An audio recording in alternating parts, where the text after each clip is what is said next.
First law of thermodynamics. So what is first law of thermodynamics?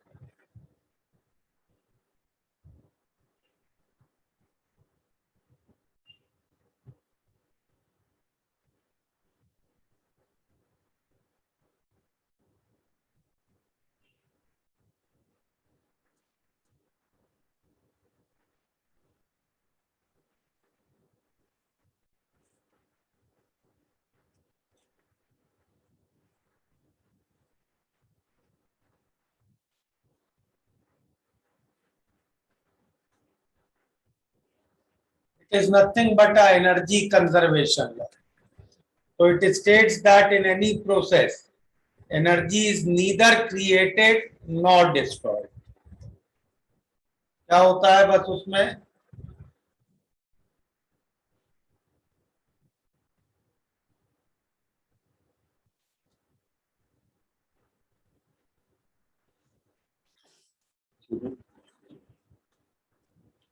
it just changes from one form to another.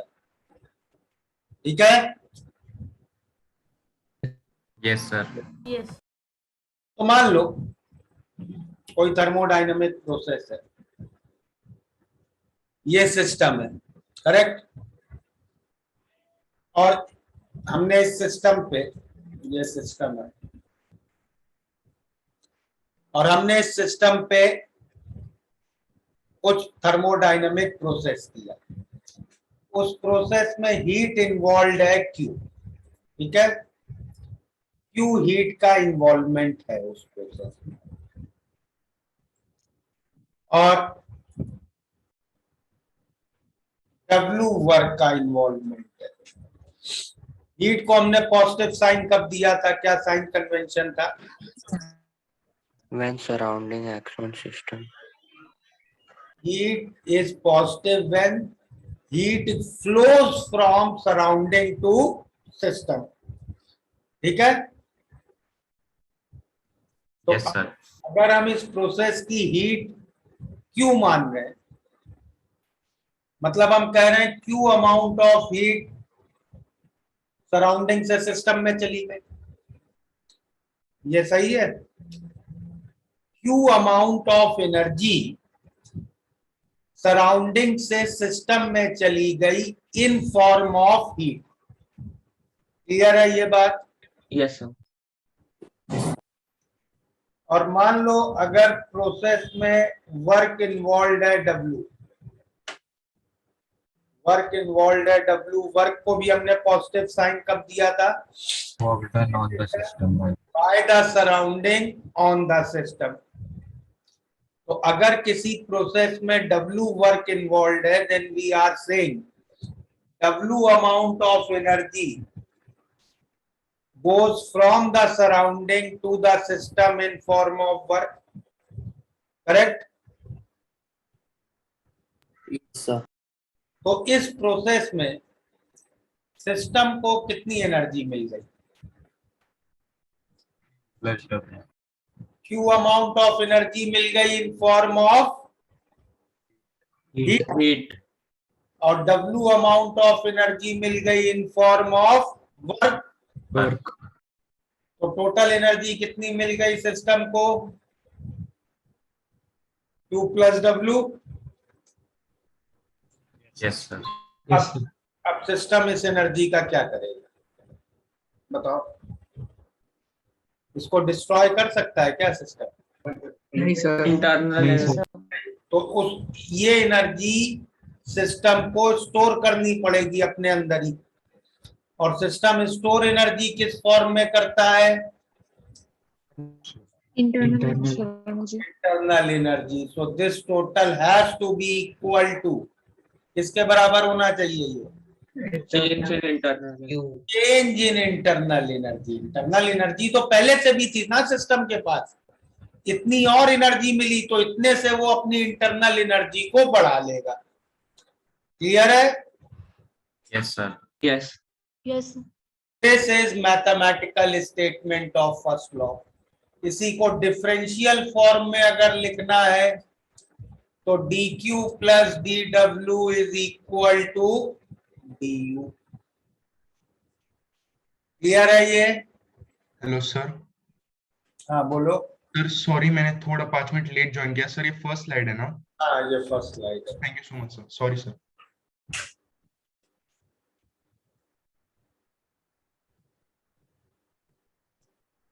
Note हो गया ये? Yes.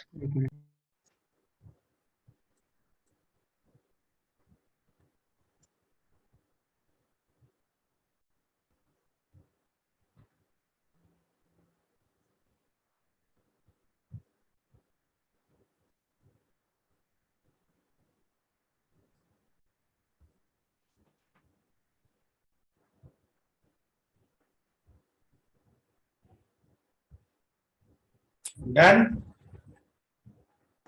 Yes, sir. Yes, Yes, sir. sir. Done. तो अब first law हम लोग apply कैसे करेंगे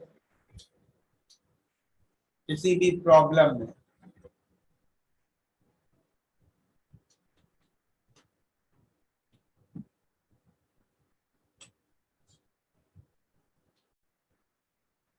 कैसे अप्लाई करेंगे फर्स्ट लॉ बताओ?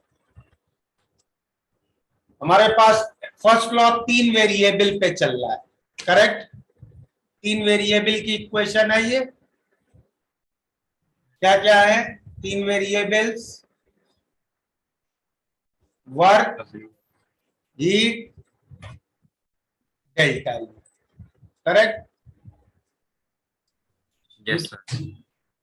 तो हमारा पहला अप्रोच क्या होगा? फर्स्ट लॉ की कोई भी प्रॉब्लम आएगी, पहला अप्रोच क्या होगा? पहला अप्रोच होगा कि इन 3 में से कोई 2 निकालेंगे और तीसरे को फिर फर्स्ट लॉ से निकालेंगे, करेक्ट? Yes, sir. Yes. तो मैं ऐसे लिखता हूं, फाइंड एनी 2 आउट ऑफ 3। कौन से 3? Q, W, delta you, correct? और ये फाइंड करने के बाद क्या करेंगे? अगला step, apply first law, that is Q plus W is delta you. सही है? इतना क्लियर है? हाँ सर। अब क्वेश्चन उठता है, भाई मैं फाइंड कैसे करूंगा? ये Q W delta U find कैसे होंगे बताओ? तो पहला तो हो सकता है कि उनकी वैल्यू तुम्हें डायरेक्टली प्रॉब्लम दे रहा हूं। प्रॉब्लम में बोल दिया हीट इज 50 जूल, तो तुम्हें हीट की वैल्यू सीधे दे दी ना उसने, ठीक है? Yes, sir. Yes, sir. लेकिन ये तो बहुत सिंपल काम होगा, ये जनरली लोग करेंगे नहीं, जनरली एग्जामिनर सीधे प्रॉब्लम देंगे नहीं, और देंगे भी ना तो इसमें एक कैच रखेंगे, वो याद रखना, उसमें फंस मत जाना। यहां हमारी गलती कहां हो सकती है? यहां हमारी गलती हो सकती है साइन कन्वेंशन में। तो be careful about sign convention. What do I mean by saying this? जैसे प्रॉब्लम ने दिया, in a process system absorbs 50 joules of heat. अब तुम Q की वैल्यू क्या लोगे बताओ? Positive. Positive. Plus 50 joules, correct? Yes, sir. और इसी तरह कहता है problem, a system releases 50 joules of heat. Negative. -50 लेंगे। ठीक है, तो हीट में तो ज्यादा दिक्कत नहीं है, वर्क में थोड़ी दिक्कत होती है। वर्क में ऐसे भी बोल सकते हैं, मान लो 10 joules work is done by the system on surrounding. Negative. Minus. -10। लेकिन यहाँ लैंग्वेज को थोड़ा ट्रिकी भी कर सकते हो और कह सकते हैं a system expands and 10 joules work is obtain. अब क्या लोगे वर्क को? Negative. Positive. Negative. Expansion work is negative, लिखाया है नोट्स में, correct? Yes. Yes, sir. Okay, तो साइन कन्वेंशन के लिए बड़ा केयरफुल रहना है। अगला तरीका होगा जो आज क्लास में हम लोग लेटर हाफ में सीखेंगे कि हम लोग कुछ फॉर्मूले यूज करेंगे। इनके अभी हम लोग और फॉर्मूले डिराइव करेंगे हीट, वर्क और डेल्टा यू के, तो उनसे हम लोग कैलकुलेट करेंगे और वो हर प्रोसेस के लिए अलग अलग होंगे। याद है ना, हीट के लिए हीट और वर्क पाथ फंक्शंस है, करेक्ट? Sir. Yes. हाँ Yes, सर। sir. तो यूज प्रोसेस स्पेसिफिक फॉर्मूला, तो तुम्हें हर प्रोसेस के फॉर्मूले याद रखने पड़ेंगे, ठीक है? Yes, sir. हाँ हाँ सर। प्रॉब्लम से पहले ढंग से रिकॉग्नाइज करना पड़ेगा हमें कि ये प्रोसेस कौन सा है। पहला स्टेप इसमें क्या होगा? आइडेंटिफाई द प्रोसेस, ठीक है? एक बार आपने प्रोसेस पहचान लिया, फिर क्या करेंगे? उस प्रोसेस का आपको फॉर्मूले याद होने चाहिए, वरना दिक्कत, ठीक है? अप्लाई रेलेवेंट फॉर्मूला, उस प्रोसेस का जो फॉर्मूला है वो आप अप्लाई करेंगे, ओके? और इस सब का डाटा प्रॉब्लम देगा कि भाई इनिशियल वॉल्यूम क्या है, फाइनल वॉल्यूम क्या है, वो सब डाटा प्रॉब्लम आपको प्रोवाइड करेगा। तो use process specific formula using problem data, ठीक है? Yes, sir. और तीसरा तरीका क्या हो सकता है?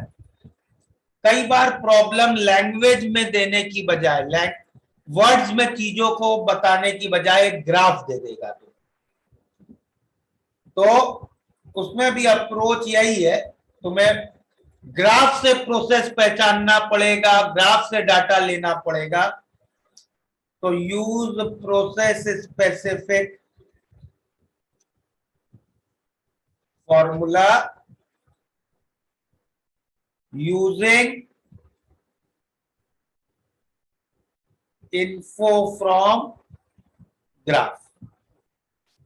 तो ग्राफ से आप लोग पहचानेंगे कि कौन सा प्रोसेस है और फिर उसका रेलेवेंट फॉर्मूला अप्लाई करेंगे।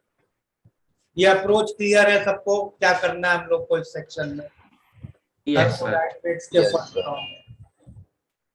चलिए, अब कुछ प्रॉब्लम से स्टार्ट करें। Yes, sir. हाँ सर।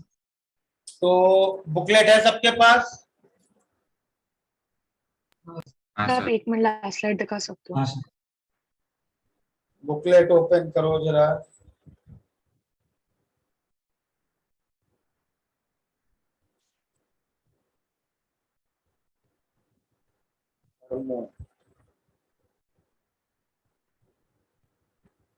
इसका नोटबुक अलग बनाई है ना तुम लोगों ने इस चैप्टर की? हाँ sir.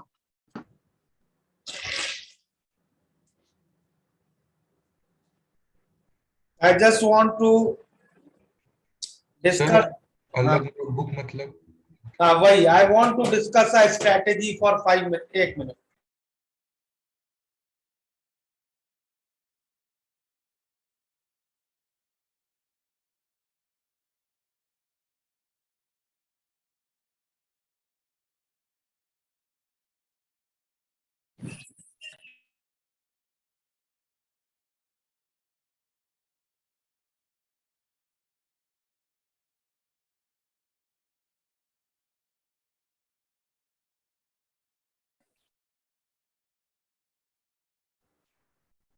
Yes, I was saying, I just want to discuss मतलब a good habit with you of notes making. 2-4 minute सब लोग ध्यान देंगे. Yes, sir. So my suggestion generally is to students, कि rather than making a thick notebook or register for physical chemistry, make small registers separately for each chapter. Okay? तो बिल्कुल small 128 page वाला register है वो, या इससे भी अगर कोई 128 ठीक है, ये रजिस्टर बनाओ एक चैप्टर के लिए. ठीक है, हर चैप्टर का अलग. उससे एडवांटेज क्या होगा मालूम है? देखो अभी हम लोग thermodynamics is one of the biggest chapter, तो ऑलमोस्ट ये मान के चलो 1.5 months इसको लगेगा कंप्लीट होने में. ठीक है, काफी बड़ा चैप्टर है. तुम लोग को रिवाइज करोगे ना, जब अपने बोर्ड एग्जाम्स के बाद जेई के लिए इसको रिवाइज करोगे ना, तो तुम्हें उस समय पर चैप्टर रिवीजन के लिए 2-3 घंटे से ज्यादा नहीं मिलेगा, इतना टाइम होता नहीं. अब तुम क्या सब कुछ रिवाइज कर लोगे? पूरी एक एक चीज वापस पढ़ लोगे? नहीं पढ़ पाओगे. तब तुम्हें केवल इंपॉर्टेंट चीजें पढ़नी होगी. और वो इंपॉर्टेंट चीजें क्या होती हैं? Can anybody tell? तुम लोग 3-4 चैप्टर्स कर चुके हो, कुछ स्टडी का मेजर टेस्ट से पहले कैसे रिवीजन करते हो, क्या करते हो? इम्पोर्टेंट प्रॉब्लम्स करते हो. और इम्पोर्टेंट कौन सी प्रॉब्लम है ये कैसे डिसाइड करोगे? कुछ अलग टाइप की, सर जिसमें या फिर दिक्कत hard. होती है. डायरेक्ट नहीं है जो. तो वो प्रॉब्लम्स का कलेक्शन उस समय ढूंढते हो क्या? मार्क करके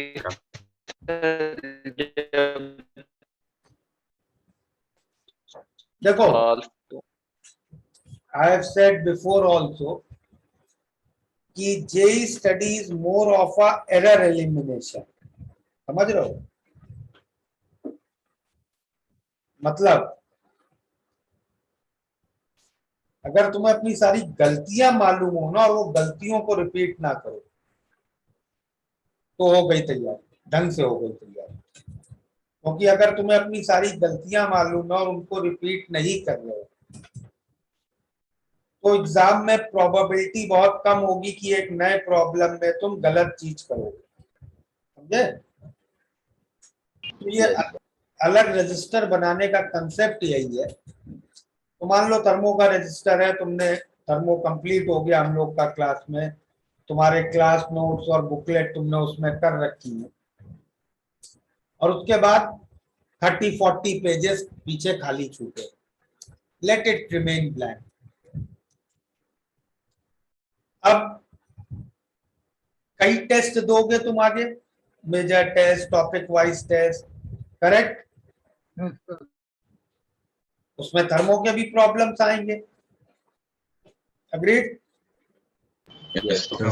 हाँ सर. में कोई प्रॉब्लम तुम्हारा थर्मो का गलत हुआ टेस्ट में, तब तुम अपना ये वापस रजिस्टर निकालोगे और इसके जो पीछे ब्लैंक पेजेस हैं उसमें उस प्रॉब्लम को नोट करोगे कि भाई ये टेस्ट था, ये टेस्ट में MP3 पेपर 1 क्वेश्चन 23 ये क्वेश्चन था. मैं और फिर एक बड़े रेड पेन से आई मेड दिस मिस्टेक. क्या मिस्टेक? वो लिख के मैंने ये गलती की, मैंने गलत फॉर्मूला लगा दिया, मैंने कैलकुलेशन मिस्टेक कर दी. तो what ever is the mistake, right that. This was a problem and I made this mistake. In blank pages को उस चीज के लिए छोड़. आगे जितने टेस्ट होंगे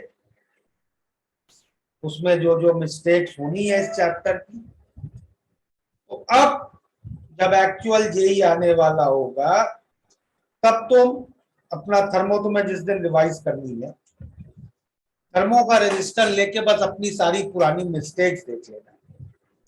भाई मैं ये गलतियां आज तक थर्मो में कर चुका हूं और अब एक्चुअल जेई में मुझे इन गलतियों में से कोई रिपीट नहीं करनी। समझ रहे हो? Yes, sir. Yes, sir. तो ये अप्रोच बहुत बहुत एडवांटेज देती है।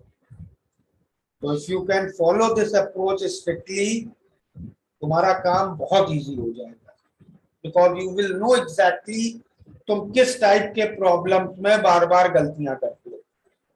और अगर कोई एक पर्टिकुलर प्रॉब्लम है और तुम कंटिन्यूअसली उस टाइप के प्रॉब्लम्स में गलतियां कर रहे हो टेस्ट में, तो मेरी एडवाइस होगी उस टाइप का प्रॉब्लम अगर एग्जाम में आ गया तो क्या करना चाहिए?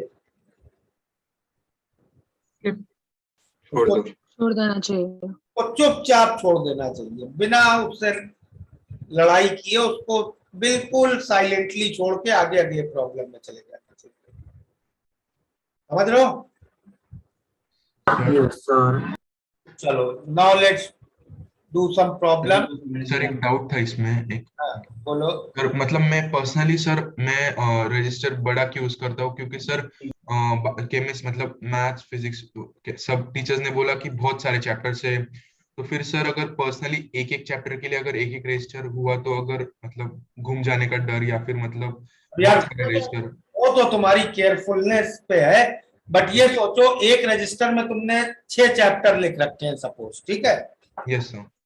अब रिवीजन करने बैठोगे हर चैप्टर को रफली कितना घंटा मिलता है? मैंने बताया बहुत 2 से 3 घंटे मान लेते हैं।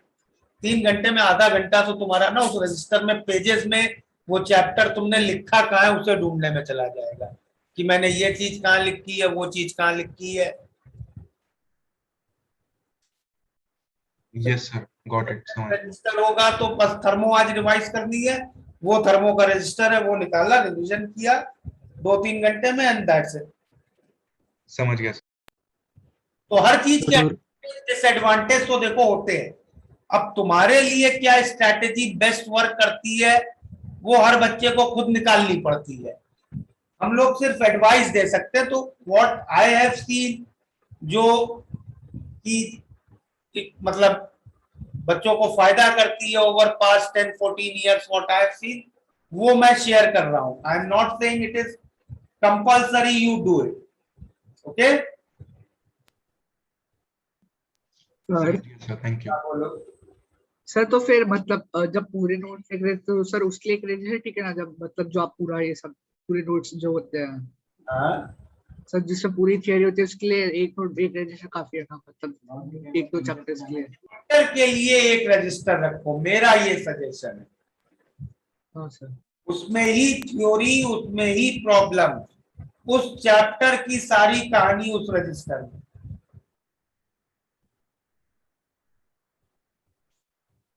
चलो सर हाँ बोलो।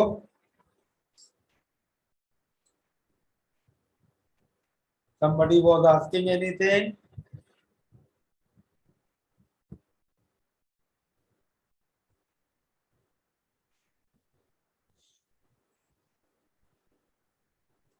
बुकलेट? सर मैंने बोलो। हाँ सर मैंने नोट्स के लिए मतलब हर सब्जेक्ट के लिए अलग अलग बनाई है, और जो प्रॉब्लम्स है मतलब अगर फर्स्ट जस्ट 1 मिनट, ये इंडिविजुअल तुम लोग को अब इस पे जो डाउट पूछते हैं you can ask me on WhatsApp, okay? Okay sir. जो अपने तरीके you can discuss with me on WhatsApp. अभी बुकलेट में एफबीएस का एक तो थर्ड प्रॉब्लम करो, okay sir. Foundation builder subjective. DPP भी भेजी है तुम लोगों को, डीपीपी 44 ओपन करके। डीपीपी सबको मिल गई?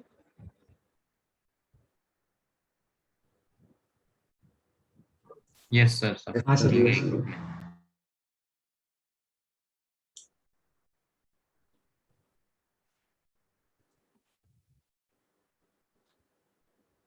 डीपीपी 44 करेंगे पूरा। चलो डीपीपी 44 अच्छा, क्लास में प्रॉब्लम्स अटेम्प्ट करने का क्या तरीका है?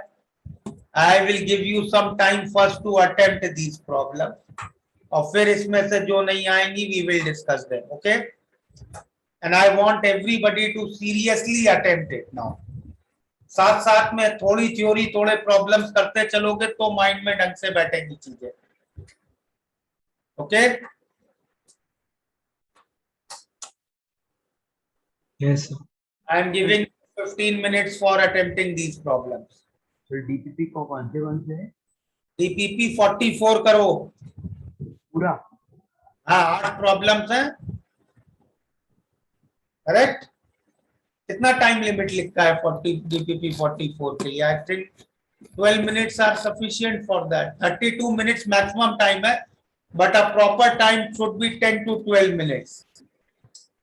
क्योंकि काफी थ्योरी के प्रॉब्लम्स हैं, न्यूमेरिकल कोई नहीं है ज्यादा। चलो अटेम्प्ट करो इसको, ठीक है? 15 मिनट्स स्टार्ट करो, सब लोग करना। 15 minutes, I am muting everybody.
Okay, let's start discussion. हो गया कंप्लीट? Yes sir. ओके, चलो तो थर्ड प्रॉब्लम बुकलेट वाला वो तो आ गया होगा, आई होप सबसे हो गया होगा। Yes sir. हाँ सर। डीपीपी के आंसर्स डिस्कस कर लें। Yes sir. Yes sir. Yes. चलो डीपीपी के आंसर्स डिस्कस करते हैं।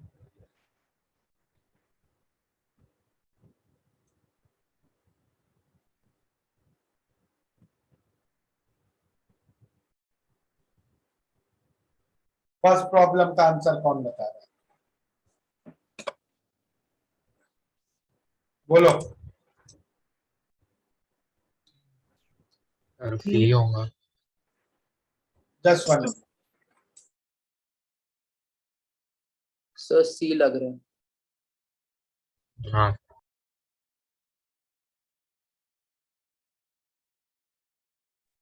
हाँ सर सी।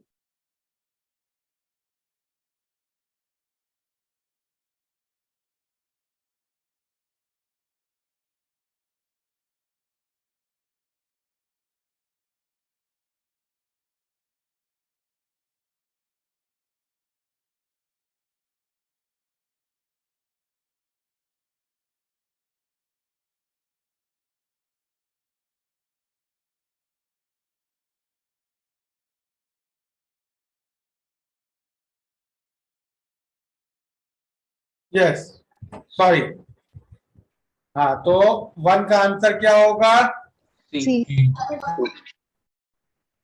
किसी को डाउट है इसमें? सर बी के नहीं होगा।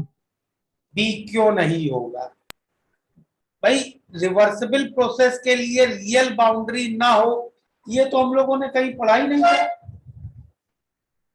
प्रोसेस और बाउंड्री का तो कोई लेना देना ही नहीं था।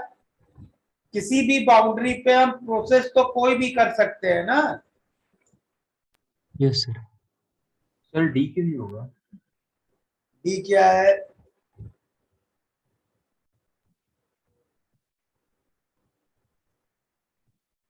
सिस्टम और सराउंडिंग में बेटा स्पॉन्टेनियस प्रोसेस जो होता है ना, स्पॉन्टेनियस प्रोसेस का मतलब क्या है? बहुत फास्ट प्रोसेस, करेक्ट? हाँ सर। हाँ सर। बहुत फास्ट प्रोसेस तो इरिवर्सिबल होगा। हाँ सर समझा।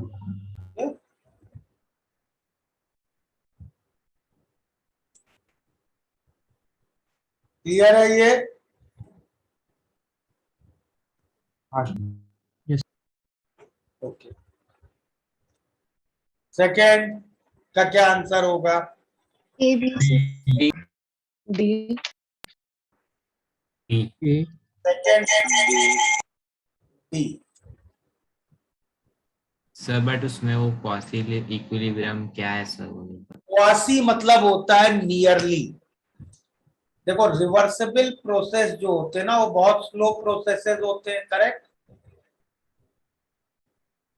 तो उनको हम लोग कहते हैं, एक और नाम देते हैं quasi static processes, almost stationary processes, या क्वासी इक्विलिब्रियम, क्योंकि उसमें हर समय सिस्टम और सराउंडिंग की कंडीशंस ऑलमोस्ट बराबर है, करेक्ट?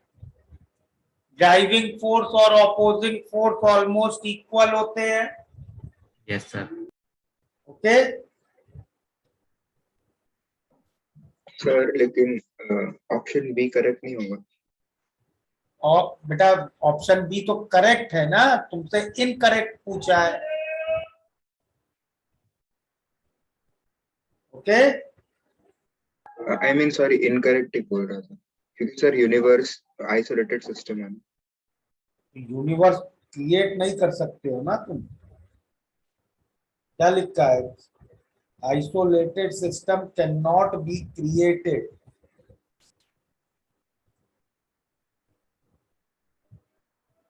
समझ रहे हो? Okay, sir.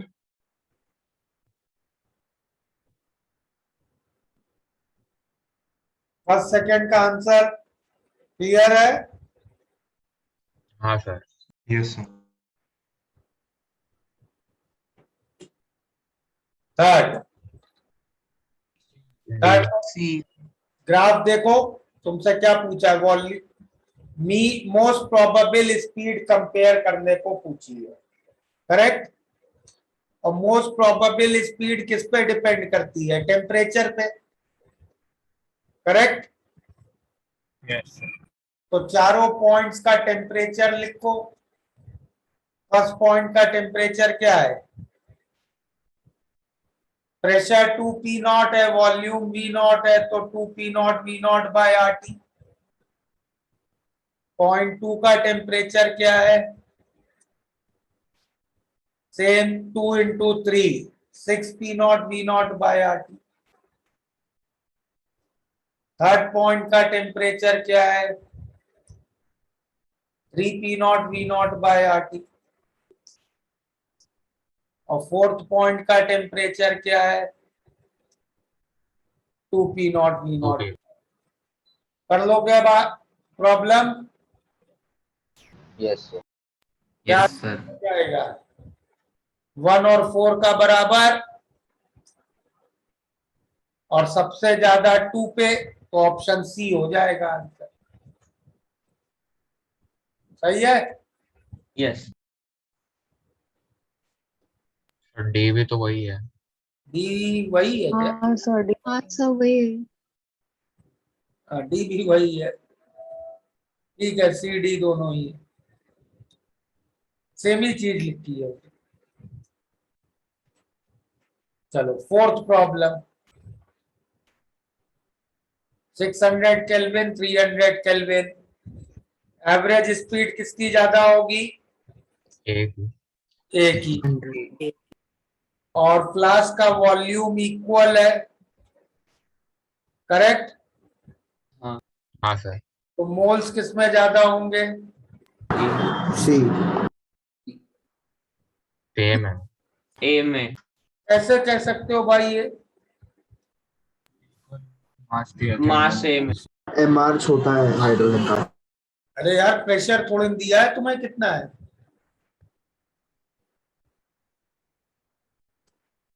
प्रेशर के बारे में कुछ बोला है क्या? अच्छा, सेम मास है, sorry sorry sorry, my mistake. Mass same है तो मोल्स हाइड्रोजन के ज्यादा होंगे, मोल्स हाइड्रोजन के ज्यादा होंगे, तो सी। तो क्या आंसर होगा इसके? तो A and C. A C. A and C. Fourth के answer A C.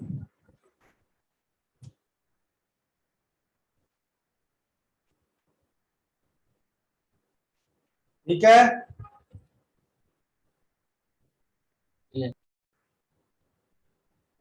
Sir mass same है इसलिए हाइड्रोजन का मोल ज्यादा है ना? हाँ।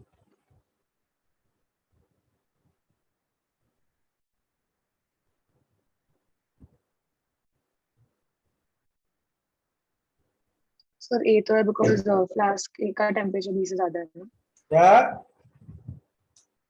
ए, फ्लास्क ए का टेम्परेचर, हाँ, ए क्लास के का टेम्परेचर ज्यादा है तो उसमें स्पीड ज्यादा होगी। ठीक है? Okay sir. और उसमें मोलर मास भी कम है। अब आ जाइए 5 पे। अब थोड़े 5 6 7, ये थर्ड फोर्थ तो गैसियस का रिवीजन हो गया।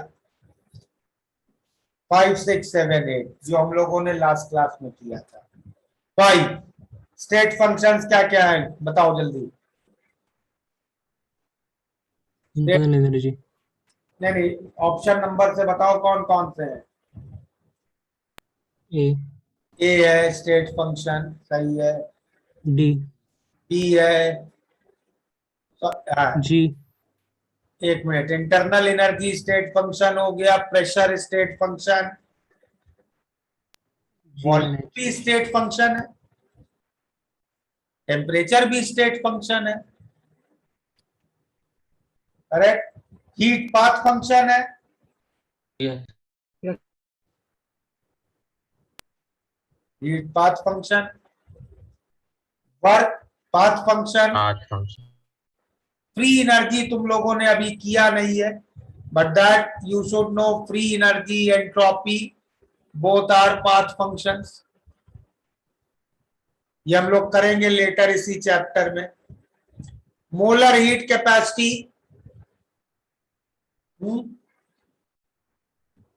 Path function function. Sorry, free energy और entropy we will learn later, they are state functions, okay. और molar heat capacity, path function, height of hill, state function, state function, distance travelled, path function path function, sixth extensive intensive. ये तो हम लोगों ने बहुत detail में किया था। एक्सटेंसिव कौन कौन से होंगे? Intensive, A pressure intensive, intensive volume extensive, density temperature intensive, correct. Yes, sir. Heat capacity extensive, specific heat capacity, intensive molar heat capacity intensive, molarity, हर तरीके की कंसंट्रेशन टर्म हमेशा इंटेंसिव होगी, मोलैरिटी इंटेंसिव।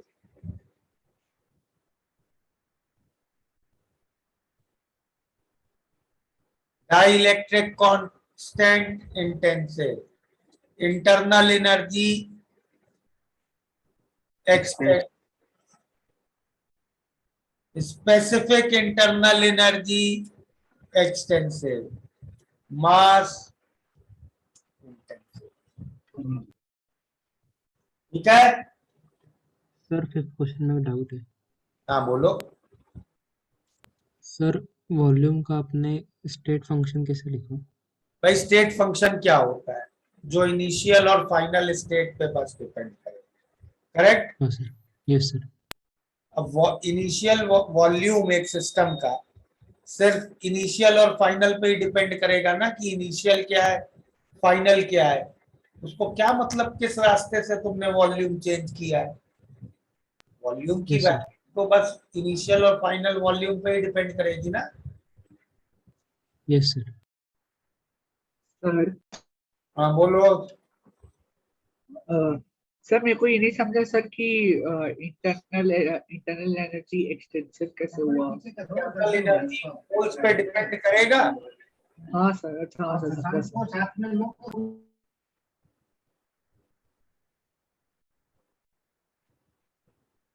और कोई डाउट है sixth में? तो डाइलेक्ट्रिक कांस्टेंट क्या होता है?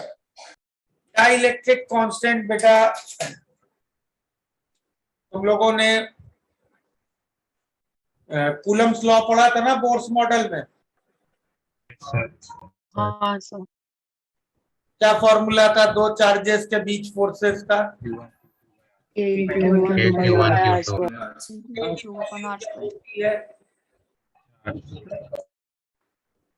है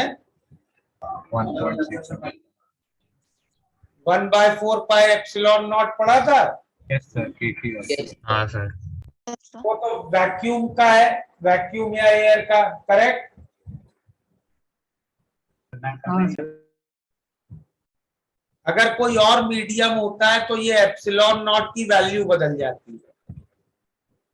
किसी और मीडियम में ये फॉर्मूला हो जाता है 1/4 पाई एप्सिलॉन एप्सिलॉन नॉट, और इस एप्सिलॉन को हम लोग कहते हैं डाइलेक्ट्रिक कांस्टेंट या रिलेटिव परमिटिविटी। ओके, तो इलेक्ट्रिसिटी कंडक्ट कौन सा मीडियम कितना कर पा रहा है उसकी एक मेजर होता है डाइलेक्ट्रिक कांस्टेंट। जैसे रिफ्रैक्टिव इंडेक्स ये मेजर होता है ना कि कोई भी चीज लाइट को कैसे पास थ्रू करने दे रहा है। Okay yes sir. तो स्पेसिफिक इंटरनल एनर्जी क्या होता है? स्पेसिफिक कोई भी चीज का मतलब है पर मास यस या पर वॉल्यूम। जैसे डेंसिटी को क्या, डेंसिटी का दूसरा नाम क्या है? स्पेसिफिक मास। डेंसिटी क्या है? मास पर यूनिट वॉल्यूम ना। तो यस नथिंग बट स्पेसिफिक मास। ठीक है, यस समझ गया। 7th का आंसर कौन देगा मुझे? तपन बताओ।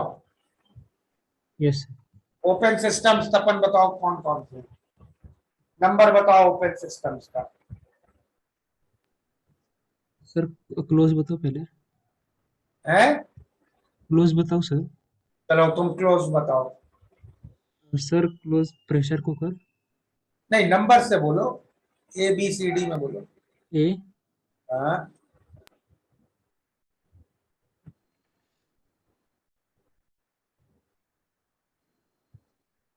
अपन क्या हुआ, बार बार म्यूट क्यों हो रहे हो? हाँ सर, 1 मिनट बता रहा हूँ।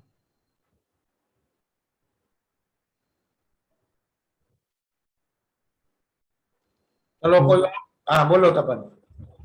Electrochemical cell. का नंबर क्या है? एच। H।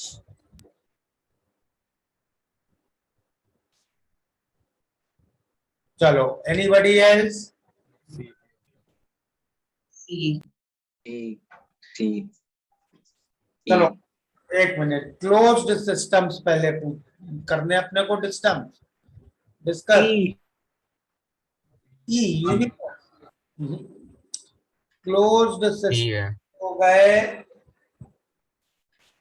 क्लोज सिस्टम्स हो गए ACH। कोई डाउट हो तो पूछो। सर जे भी। सर जी। जे लिविंग थिंग्स का क्या? नहीं बेटा, जे ओपन सिस्टम है। स्प्लिट एयर कंडीशन का एक पार्ट रूम के बाहर लगा होता है। yes sir तो यूनिवर्स लिविंग ही थिंग्स होएगा। का क्या सर? क्या? एनर्जी। universe डे क्यों नहीं होगा? on thermos flask flask is isolated, ना मास एक्सचेंज ना एनर्जी एक्सचेंज। डी और ई तो आइसोलेटेड हो गए ना, yes sir और बाकी सब open okay system. All other are open systems. Sir but split air conditioner में तो सिर्फ एनर्जी होता है ना पास। बेटा एयर देता है ना, बाहर वाला फैन होता है बाहर वाले पार्ट में, वो बाहर हवा फेंकता है ना, रूम की हवा को बाहर निकालता है। करेक्ट। सर तो इसमें स्प्लिट एयर कंडीशनर की भी नॉलेज लग रही है। ये तो स्प्लिट एयर कंडीशन तो एक नॉर्मल चीज है, सबने देखा ही है। Correct. Yes. 8th problem I think सबको आ गया होगा। सर एक डाउट है, हाँ बोलो। सर लिविंग थिंग्स और ह्यूमन बॉडी ओपन क्यों है? क्योंकि पसीना निकलता है आपको, यस सर। मास एक्सचेंज हो गया आपका सराउंडिंग से। हाँ यस सर, मास एक्सचेंज पे। सर आप ऑप्शन सी क्लोज के बता सकते हैं क्या? कूलेंट हीट एनर्जी लेता है ना। Yes sir. कूलिंग सिस्टम जो होता है वो कूलेंट बहता है ना इंजन में, इंजन की हीट लेता है, तो एनर्जी एक्सचेंज हो रही है ना। Yes sir. Okay, 8th problem. Heat दी है 7.5 किलो जूल, सिस्टम को दी जा रही है तो मतलब हीट हो गया 7500 जूल। इंटरनल एनर्जी डिक्रीज कर रहा है -12,000 जूल। वर्क कितना है निकाल लोगे अब? Work yes sir. कितना आ गया? -19.5 किलो जूल। ठीक है। For a new process work is 0, system का चेंज सेम है, मतलब इंटरनल एनर्जी का चेंज सेम है। और वर्क 0 कह रहे हैं, तो अब Q क्या होगा? -12 सही है। तो इस तरह के प्रॉब्लम सबको समझ में आ गए, बिल्कुल बेसिक वाले? Yes sir. हाँ सर। कोई दिक्कत तो नहीं ना इसमें? सर एक सेकंड लास्ट साइड पर सर, प्लीज स्क्रीनशॉट लेना। तो चलो अब स्टार्ट करते हैं थोड़े स्पेसिफिक प्रोसेसेस। तो पहला स्पेसिफिक प्रोसेस मैं अब स्टार्ट करता हूं आज। Isochoric process. ये नाम तो सुना होगा शायद सबने। Yes, sir. Yes. आइसोकोरिक का मतलब क्या? Volume constant. Volume constant. Volume constant.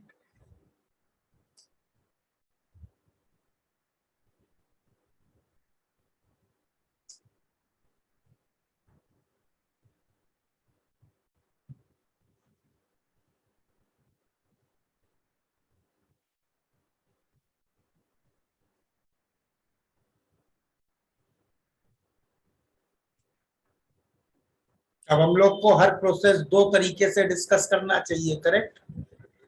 क्या है वो दो तरीके? Reversible, irreversible. रिवर्सिबल आइसोकोरिक चाहिए शुरू करते हैं। तो हर प्रोसेस के लिए हमें सबसे पहले पता होनी चाहिए प्रोसेस इक्वेशन। प्रोसेस इक्वेशन क्या होता है? आइसोकोरिक प्रोसेस में क्या चीज कांस्टेंट है? वॉल्यूम। वॉल्यूम कांस्टेंट है, तो चेंज क्या क्या हो रहा है? Pressure, temperature. प्रेशर और Pressure, temperature. अच्छा, एक और चीज, थर्मोडायनेमिक्स में जब तक आपको कुछ प्रॉब्लम बताएगा नहीं, ये आइसोकोरिक प्रोसेस से ऊपर एक लाइन में चाहो तो लिख लो, एक स्टार बना के, इन थर्मोडायनेमिक्स, 1 मिनट।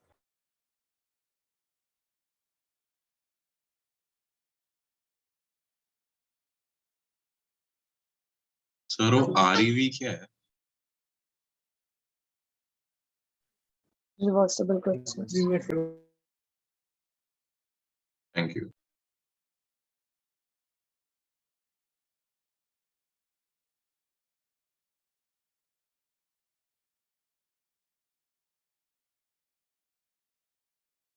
हाँ, तो एक चीज ये लिख लेते हैं हम लोग जरा, कि इन थर्मोडायनेमिक्स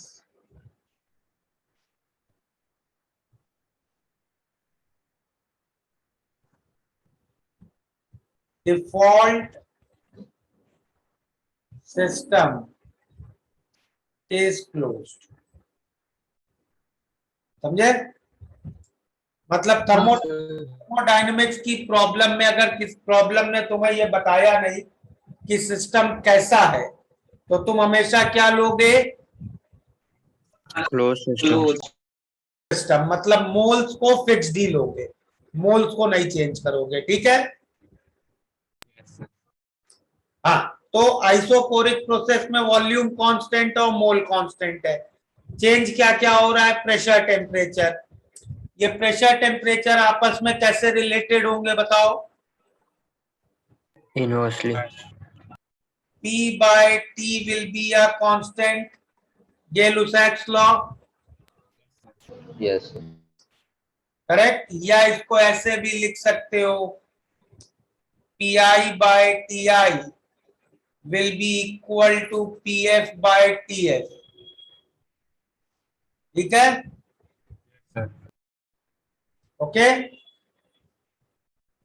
हाँ सर। Yes sir. अब चलो एक एक चीज स्टार्ट करते हैं निकाल। तो सबसे पहला हम लोग क्या निकालना चाहते हैं?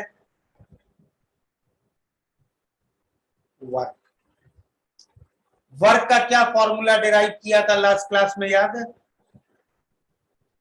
रिवर्सिबल प्रोसेस के लिए वर्क का क्या फॉर्मूला डिराइव किया था? देखो, minus integral of PdV। Minus integral P dV, और वॉल्यूम इसमें कांस्टेंट है, तो डीवी कितना होगा? 0 तो आइसोकोरिक प्रोसेसेस में वर्क क्या हो गया? 0 याद है अभी हम लोगों ने जब when I was telling you about application of first law, तो मैंने बोला था ना रेलेवेंट फॉर्मूला, तो अब समझ में आ रहा है रेलेवेंट फॉर्मूला तुम कैसे याद करोगे? आइसोकोरिक प्रोसेस है तो तुम हमेशा क्या कह दोगे कि वर्क इज, ठीक है। अब आ जाइए हीट पे। हीट का क्या फॉर्मूला डिराइव किया था हम लोगों ने? dq को बोला था n c प्रोसेस dt, सही है? Yes sir. हाँ सर। ऐसा प्रोसेस हम लोग यहाँ डिस्कस कर रहे हैं, आइसोकोरिक। आइसोकोरिक प्रोसेस मतलब वॉल्यूम कांस्टेंट है। यस तो किसी भी प्रोसेस का सी प्रोसेस हम कैसे लिखते हैं? सी के सबस्क्रिप्ट में वो चीज लिख देते हैं जो उस प्रोसेस में कांस्टेंट है। तो इस प्रोसेस में कांस्टेंट क्या है? Volume V। तो हम C के नीचे क्या लिख देंगे? V। तो CV का मतलब क्या हो गया? Specific heat capacity at constant volume, ठीक है? समझ में आया? Yes sir. हाँ सर। तो इसको इंटीग्रेट करके Q क्या मिल जाएगा हमें? N और CV तो एक गैस के लिए कांस्टेंट ही रह रहे हैं थर्मोडायनेमिक प्रोसेस में, करेक्ट? हाँ सर। क्या मिल जाएगा इंटीग्रेट करके? NCV TF minus TI। Clear? सही है? Yes sir. और अब इंटरनल एनर्जी की बात करें तो फर्स्ट लॉ अप्लाई कर लेते हैं। फर्स्ट लॉ क्या लिखेंगे? dq plus dw is du, correct? Yes sir. dq कितना है? ncv dt, और dw कितना है? 0। तो du कितना आ गया? ncv dt। इंटीग्रेट करके डेल्टा u कितना आ जाएगा?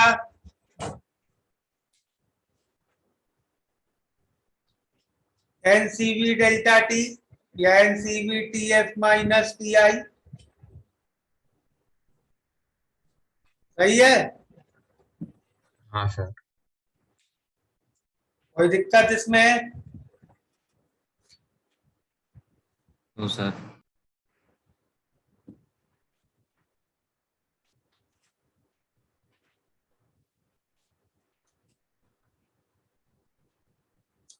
अगला क्या डिस्कस कर सकते हैं?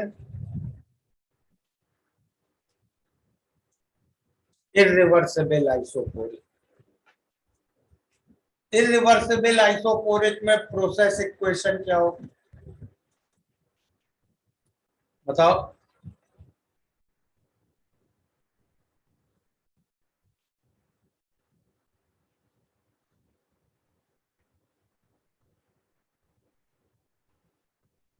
क्या होगी इरिवर्सिबल आइसोकोरिक की प्रोसेस इक्वेशन?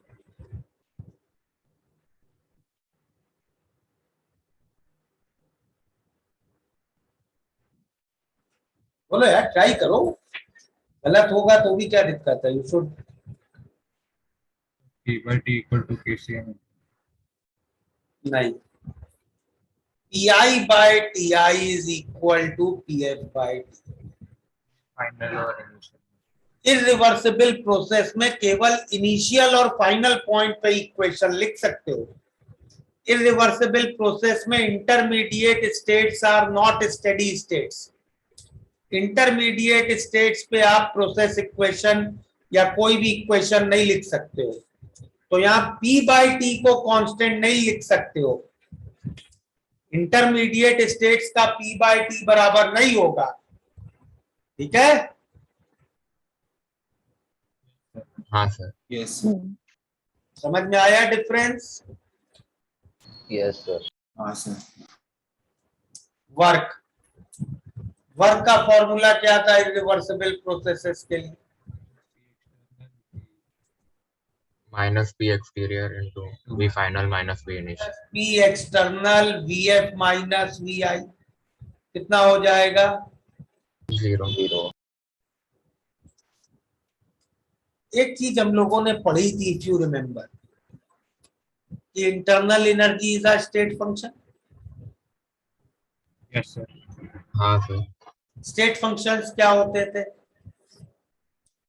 तो which do not depend on path. which do not depend on path. Path का मतलब process, which do not depend on process. So internal energy will not depend on this fact that whether you are doing the process reversibly or whether you are doing the process irreversibly. Correct? Yes sir. Yes, sir. तो जो reversible isochoric के लिए आया वही irreversible isochoric के लिए भी आएगा। करेक्ट? Yes sir. हाँ सर। डेल्टा यू तो इसका भी NCV/TF माइनस TI होगा।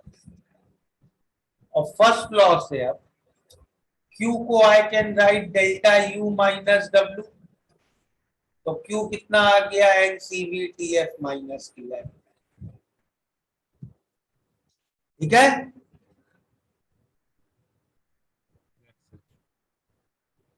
Yes, sir. So what you can see, as far as heat, work and delta U are concerned, reversible और इरिवर्सिबल आइसोकोरिक में कोई फर्क नहीं है। Correct? Yes, sir. Yes sir. तो अगर फर्स्ट लॉ में मैं आइसोकोरिक प्रोसेस पे तुमसे कोई प्रॉब्लम पूछना चाहता हूं, तो it is not necessary for me to tell you that whether the process is reversible और irreversible. Agreed? Yes sir. Yes, sir. Yes sir. Next process पे Sir, last slide, please. Sir बोलो। Sir हाँ sir irreversible में sir intermediate step पे sir आप एक बार बता सकते हो कि वो PI ये वाला क्यों एप्लीकेबल नहीं रहेगा? बेटा इरिवर्सिबल में जो इंटरमीडिएट स्टेट्स होती है ना, हाँ सर। वो स्टेडी स्टेट्स नहीं होती है। अगर वो स्टेडी स्टेट्स नहीं है तो उनपे आइडियल गैस इक्वेशन अप्लाई नहीं होती है। सर स्टेडी स्टेट्स क्या है? स्टेडी स्टेट KTG में करा होगा ना गैसियस में। स्टेडी स्टेट वो स्टेट होती है गैस की जिसपे प्रेशर, वॉल्यूम और टेम्परेचर टाइम के साथ कांस्टेंट रहे। हाँ सर समझा सर। तो उसी कंडीशन में PV is equal to nRT valid होता है। हाँ सर। हो गया नोट ये? Yes, sir. अगला प्रोसेस पे आते हैं। अगला ले लेते हैं आइसो बारिक।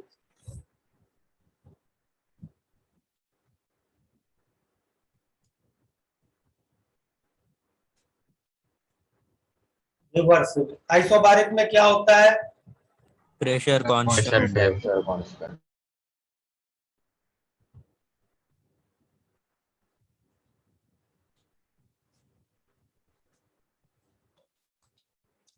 रिवर्सिबल क्या प्रोसेस इक्वेशन होगी? Volume into temperature is constant. Volume into temperature. Sorry, Volume volume upon upon temperature. V by T is constant। ठीक है? वर्क अप कैसे निकालेंगे?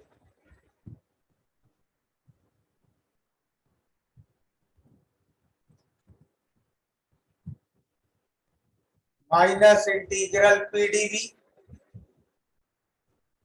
करेक्ट। प्रेशर कांस्टेंट है तो वो इंटीग्रल के बाहर आ जाएगा। Yes, sir. तो माइनस पी इंटीग्रल डीवी हो जाएगा VF minus V I. Correct. Yes, sir. तो वर्क हो गया minus P into V F minus V I, which you can also write, P को ब्रैकेट के अंदर ले जाओ तो क्या हो जाएगा, P V F minus P V I. P V F को लिख सकते हो एनआर टी एफ और पी वी आई को लिख सकते हो एनआर टी आई। तो you can also write work as minus NR T F minus T I. ठीक है।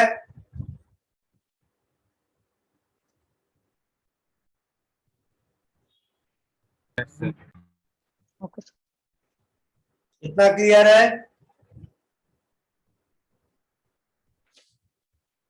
Yes, sir. हीट, हीट के लिए अब कैसे लिखते हैं बताओ जरा। EQ इज इक्वल टू क्या लिखूं, PDT. N CP. CP. PDT. dt। तो इंटीग्रेट करके Q आ गया n C P T F minus T I. सही है? इतना क्लियर है? हाँ sir.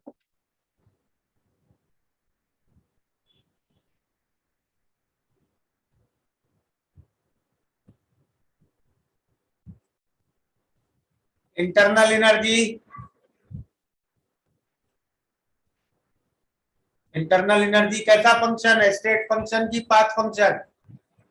Function. State. State function. State function क्या होते हैं, Dependent of the process. जो पाथ पे डिपेंड ना करें। करेक्ट। Yes, sir. मतलब इंटरनल एनर्जी का चेंज इस पे डिपेंड ही नहीं करेगा कि हमने प्रोसेस को आइसोकोरिकली किया या आइसोबारिकली किया। करेक्ट। हाँ सर। वो तो इंडिपेंडेंट है पाथ चेंज, पाथ से। तो आइसोकोरिक के लिए जो फॉर्मूला होगा वही आइसोबारिक का भी फॉर्मूला होगा। तो इंटरनल एनर्जी चेंज तो अब हर प्रोसेस के लिए, कोई भी प्रोसेस हो, आइसोकोरिक, आइसोबारिक, आइसोथर्मल, एडियाबैटिक, बहुत सारे प्रोसेस हम लोग पढ़ेंगे। लेकिन डेल्टा यू तो हमेशा हर एक के लिए क्या रहेगा, N NCVTF minus TF. T F minus T F.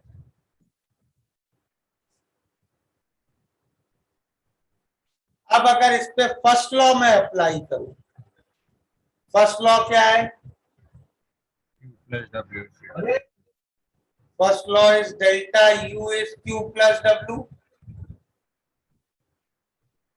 Delta U हमने निकाला N C V delta T, Q निकला N C P delta T, और वर्क है minus N R delta T. N delta T cancel कर दे तो हमें gas के सीपी और सीवी में एक इंपॉर्टेंट रिलेशन मिल गया, that CV of any gas is CP minus are.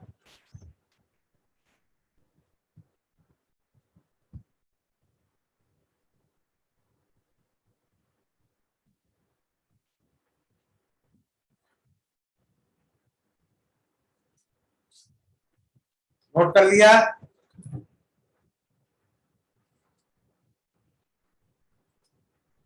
तो आर मतलब गैस कांस्टेंट ना? Universal gas constant. अब आ जाते हैं रिवर्सिबल आइसोबारिक में। प्रोसेस इक्वेशन क्या होगी यहाँ, But initial.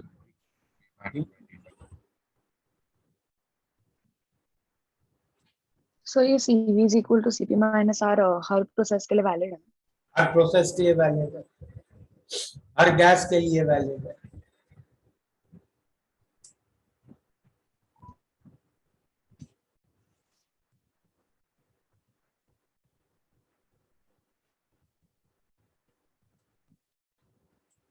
ये हो गई प्रोसेस इक्वेशन, सही है ना। हाँ सर। वर्क अब कैसे निकालेंगे?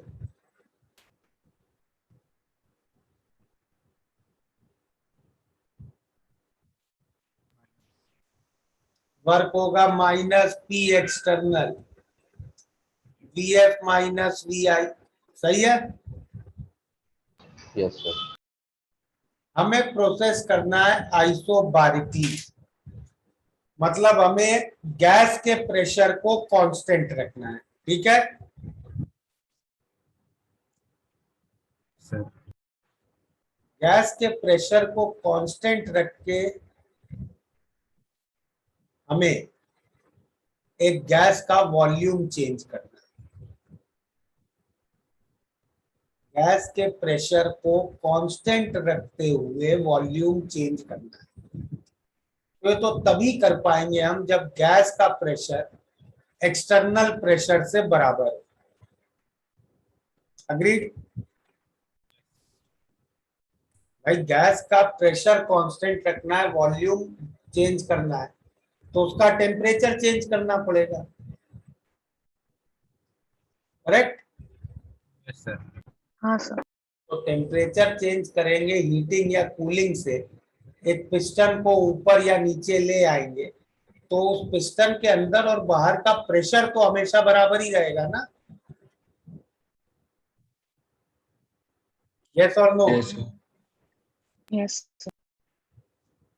तो वर्क पी एक्सटर्नल इस केस में पी इंटरनल के बराबर ही होगा, तो वर्क का तो वही फॉर्मूला आ गया। और इंटरनल एनर्जी तो स्टेट फंक्शन है, उसका तो हर प्रोसेस के लिए यही फॉर्मूला है, N C V T F minus T I. तो फर्स्ट लॉ लगा के क्यू भी मेरे पास N C P T F minus T I आ जाएगा। तो आइसोबारिक प्रोसेस में भी रिवर्सिबल और इरिवर्सिबल में कोई डिफरेंस नहीं है। क्लियर? हाँ। नोट हो गया? एक मिनट सर।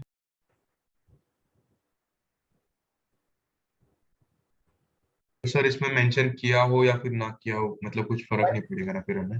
हाँ, क्योंकि वैल्यूज तो सब सेम ही आ रही, फॉर्मूले सेम आ रहे। Yes sir.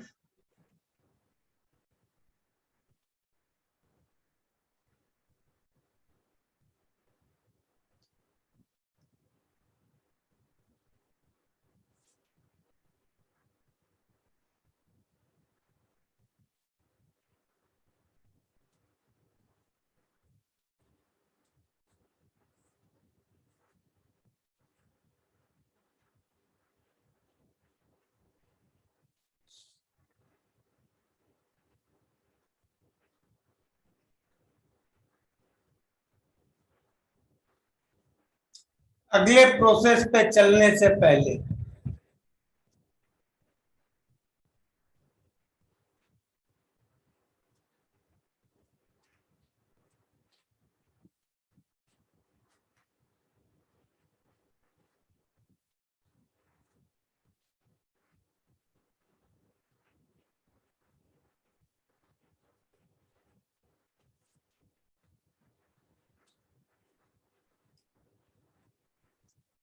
थोड़ा सा गैसेस की स्पेसिफिक हीट्स के बारे में पढ़ लेते हैं। तो चलो एक टेबल बना लेते हैं।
ये टेबल पहले सब लोग बना लो।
सर वहाँ पे ट्राई एटॉमिक आना चाहिए ना?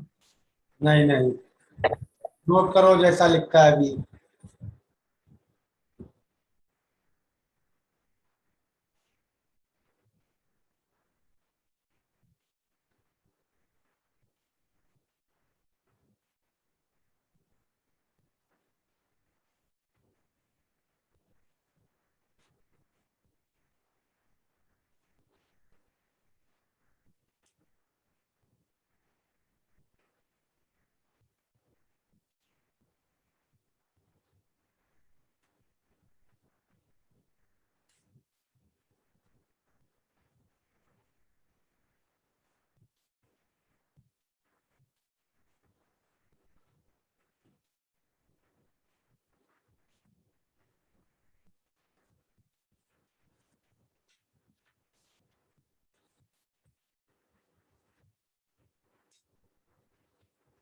सर आपने वो 5/3 के ऊपर क्या लिखा है?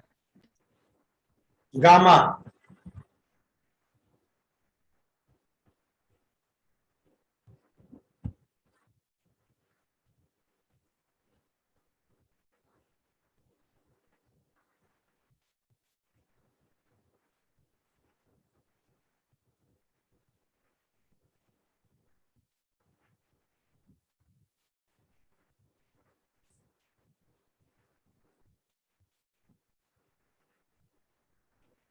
नोट कर लिया? Sir 2 minute.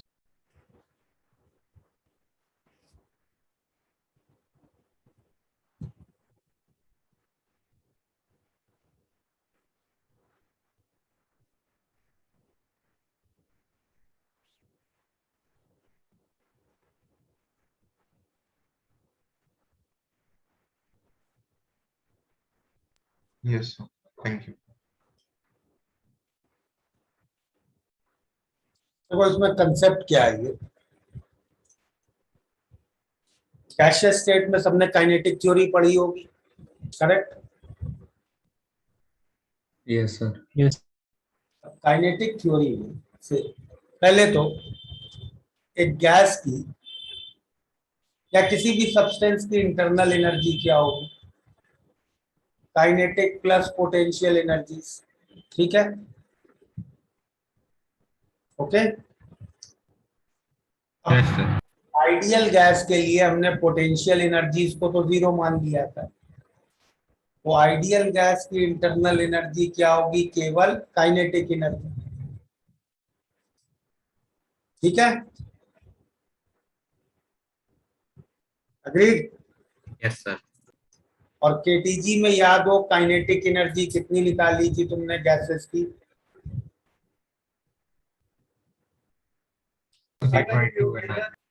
3/2 nRT।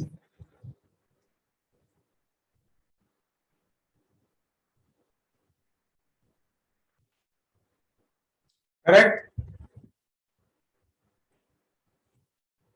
ओके, तो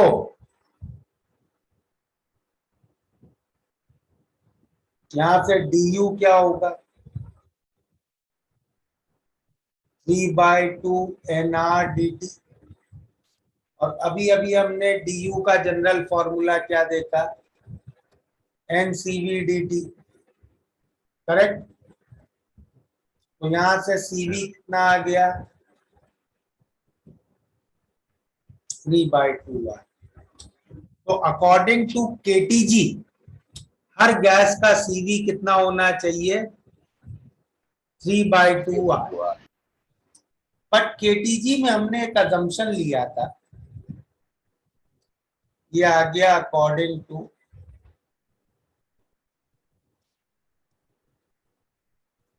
KTG। लेकिन हमने KTG में एक अजम्पशन लिया था ये 3/2 nRT को डिराइव करने के लिए कि गैस का हर मॉलिक्यूल स्फेरिकल है। करेक्ट? तो मॉलिक्यूल में कितने भी एटम हो हम पूरे मॉलिक्यूल को एक स्फीयर मान रहे थे। मतलब केटीजी में हम हर मॉलिक्यूल को मोनो एटॉमिक मान रहे थे। ठीक है, ओके? यस अब मोनो एटॉमिक मॉलिक्यूल की काइनेटिक एनर्जी का अगर डिस्कशन, तो एक मोनो एटॉमिक मॉलिक्यूल कितने तरीके से मूव कर सकता है? एक mono atomic molecule x axis में ट्रांसलेट कर सकता है। करेक्ट? यस वाई एक्सिस में ट्रांसलेट कर सकता है या जेड एक्सिस में ट्रांसलेट कर सकता है। इन्हीं तरीके से मूव कर सकता है ना? Yes sir. और कोई तरीका ही नहीं इसके पास मूवमेंट का, मोनोएटॉमिक के पास। करेक्ट? एक मोनोएटॉमिक मॉलिक्यूल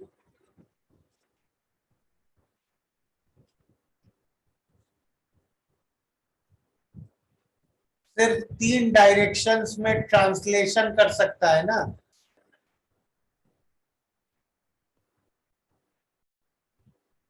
करेक्ट? यस किस डायरेक्शन में ज्यादा मूव करेगा, किसमें कम? किस डायरेक्शन में उसकी काइनेटिक एनर्जी ज्यादा होगी, किसमें कम होगी? सर तीनों में सेम। तीनों में सेम होगी। ये भी पढ़ा था केटीजी में। Summation Vx square is equal to summation Vy square is equal to summation Vz square. Correct? Yes sir इसको हम लोग कहते हैं law of equipartition of energy.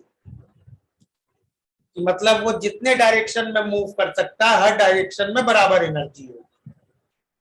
यहाँ कितनी डायरेक्शन में मूव कर सकता था? 3। कितनी एनर्जी आ रही थी? 3/2 nRT। करेक्ट? ओके? हाँ सर। यस सर तो जो 3 डायरेक्शन में मूव कर सकता है इसको हम कहते हैं 3 डिग्रीज ऑफ फ्रीडम। तो मोनोएटॉमिक के पास मूवमेंट की कितनी डिग्री ऑफ फ्रीडम है? 3। उसकी इंटरनल एनर्जी कितनी आ रही थी? 3/2 nRT। और जिससे हमें उसका CV आ रहा था 3/2 R। करेक्ट? अगर किसी मॉलिक्यूल के पास कुछ F डिग्रीज ऑफ फ्रीडम हो मूव करने की, तो उसकी टोटल इंटरनल एनर्जी कितनी आएगी?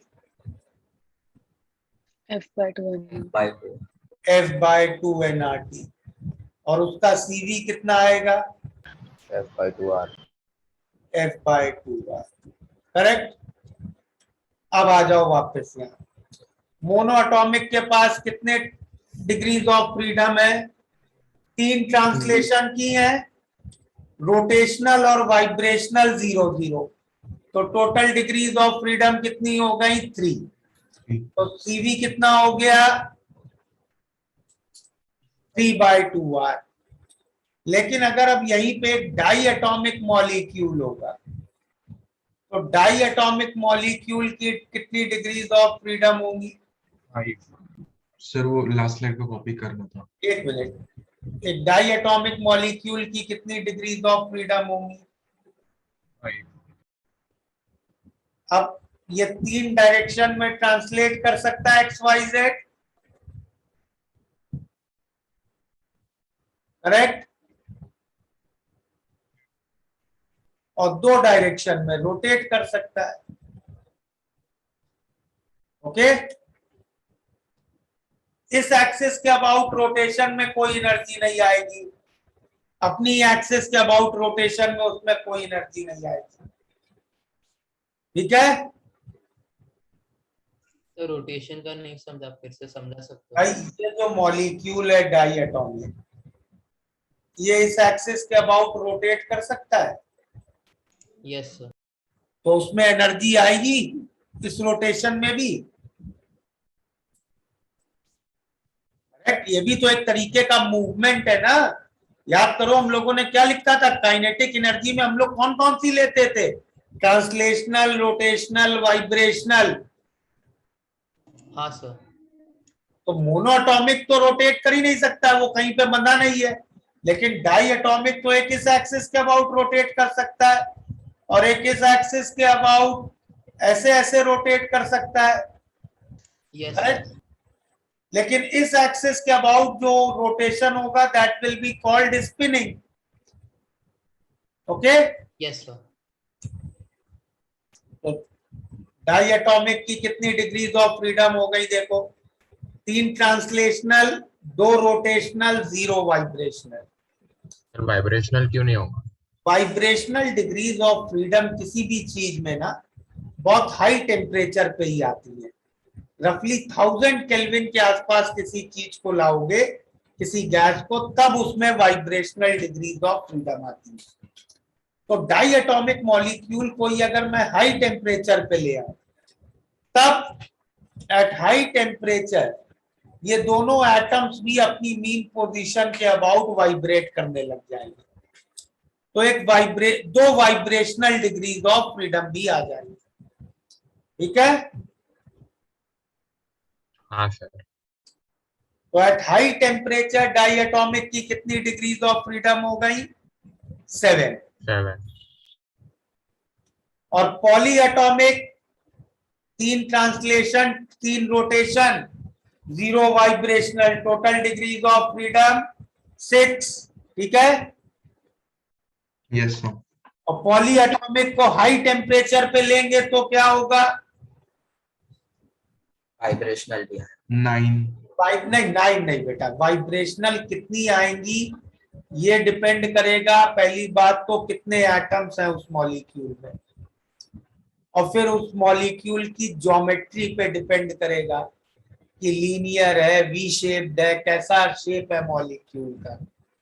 ओके। तो इसलिए हमने उसका कोई लिखा ही नहीं, क्योंकि उसमें बहुत सारे केसेस हो सकते हैं। ठीक है। Yes sir, got it. तो सीवी तक क्लियर है सबको? सीवी वाले कॉलम तक? Yes sir. सीपी क्या होता है? CP CV plus R. हाँ सर। तो सीवी में आर ऐड कर दिया, सीपी आ गया। Yes sir. और गामा हम लोग आगे लेकर यूज करेंगे, इसकी वैल्यूज यहीं लिख ली। गामा को कैसे डिफाइन करते हैं? Gamma is nothing but, gamma is defined as CP/CL। Ratio of CP to CV.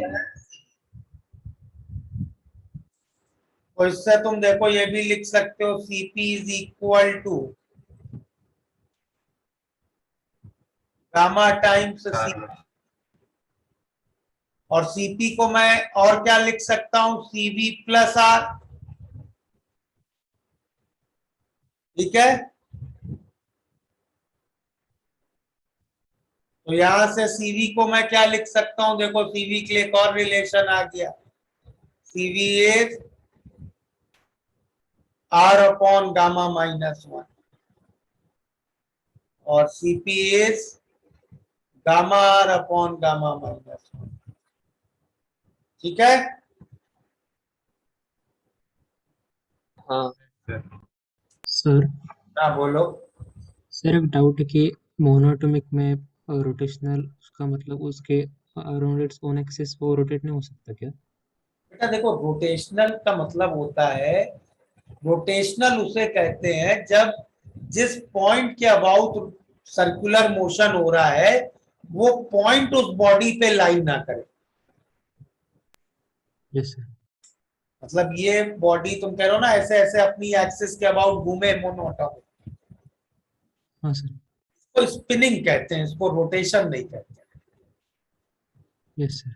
इसमें डिफरेंस क्या आएगा वो फिजिक्स में तुम लोग लेकर पढ़ोगे। ठीक है, Sir, could you please show last slide? ये Thank you.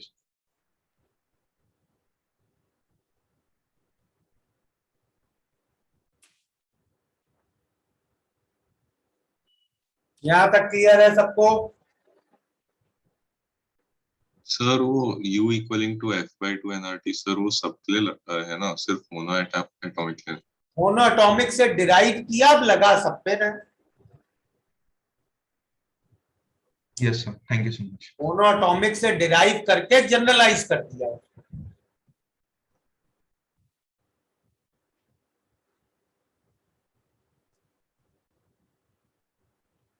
हो गया नोट?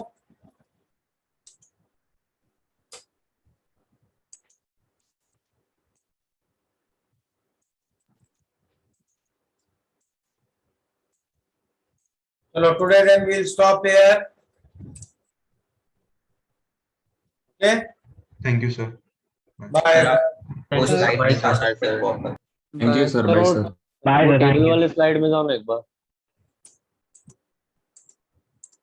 ये सर हाँ नहीं नहीं, वो जो टेबल बनाया ना। हाँ Bye, sir. Thank you. Bye. Sir इसके बाद वाला स्लाइड है, आप होमवर्क देने वाले हो क्या आज? होमवर्क अगर कुछ देना होगा तो मैं ग्रुप पे बता दूंगा। सर एक बार सर। इसका नेक्स्ट स्लाइड दिखाओ ना। हाँ बोलो। सर एमटी के क्वेश्चन हैं, थोड़े डाउट्स है सर, तो वो आप लोग एमटी डिस्कस करोगे क्या? कर लेंगे, इस क्लास में डिस्कस कर लेंगे। Thank you sir. Thank you. Thank you sir, bye sir. Bye. Thank you sir, bye. Thank you, sir.